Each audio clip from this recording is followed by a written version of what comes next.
Apakah Rasulullah tahlilan ketika istri beliau wafat? Simak penjelasannya di bawah ini. Ini pertanyaan ataupun komentar andalan dari teman-teman Salafi Wahabi. Seolah memframing semua yang tidak dilakukan Rasulullah itu dosa untuk kita lakukan. Walaupun perbuatan itu baik. Kemudian ketika kita jawab dengan dalil yang tidak sesuai dengan otak mereka, mereka lanjut lagi menframing dengan pertanyaan. Apakah Anda lebih baik daripada Rasulullah? Kok perlu bikin amalan-amalan baik lainnya? Kelihatannya seolah-olah seperti pertanyaan yang berkualitas.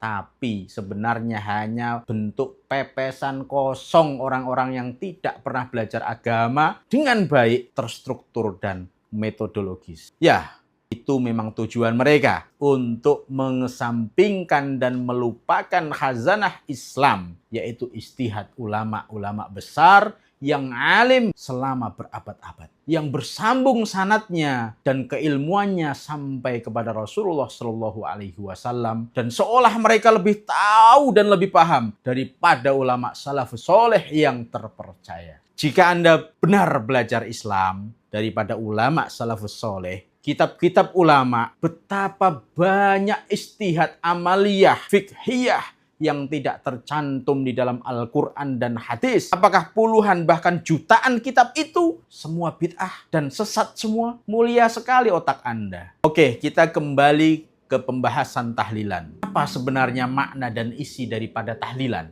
Tahlilan itu dari kata tahlil, berarti membaca kalimat tauhid. Kegiatannya disebut tahlilan. Seperti kata takbir, kegiatannya disebut takbiran, yang sering kita lakukan ketika di malam Idul Fitri atau Idul Adha. Ada juga kaji atau mengkaji, kegiatannya disebut kajian, pengajian. Itu semua padanan yang sama. Lalu isinya apa tahlilan itu? Isinya baca Al-Quran dan mendoakan mayit, seperti halnya isi kajian membahas ilmu agama dan kebaikan. Tidak ada dalil khusus dari kedua amalan tersebut. Katakanlah, kajian Ahad subuh. Apakah ada contoh dari Rasulullah membuka kajian hari Ahad subuh?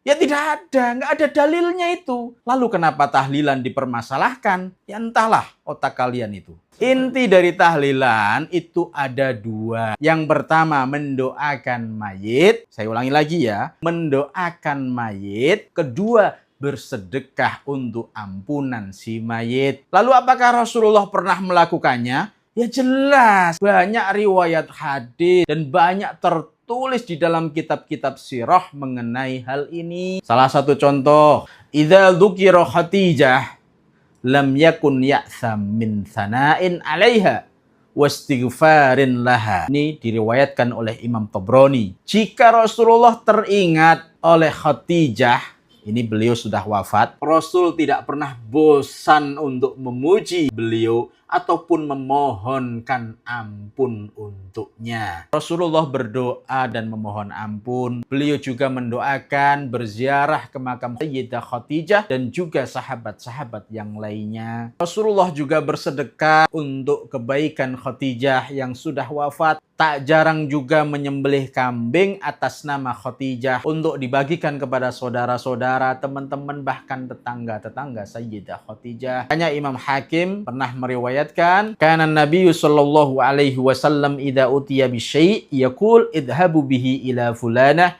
fa innaha kanat sadiqatan Khadijah. Rasulullah Shallallahu Alaihi Wasallam ketika diberi sesuatu, diberikan hadiah dari orang lain, ya, beliau bersabda, idhabu bihi ila fulanah. Ini tolong kasih hadiah ini kepada fulanah. Fulanah siapa? Saudara atau tetangga atau kerabat daripada Sayyidah Khadijah. Fa innaha kanat shadiqatan Khadijah. Dia termasuk saudara atau teman daripada Sayyidah Khadijah. Idhabu bihi ila baiti fulanah fa innaha kanat tuhibbu Khadijah. Bawakan ini ke rumah fulanah. Sesungguhnya dia adalah orang yang cinta kepada Sayyidah Khadijah. Gimana? Itu ada contoh dari Rasulullah. Mau kalian bid'ahkan lagi? Afala ta'qilun?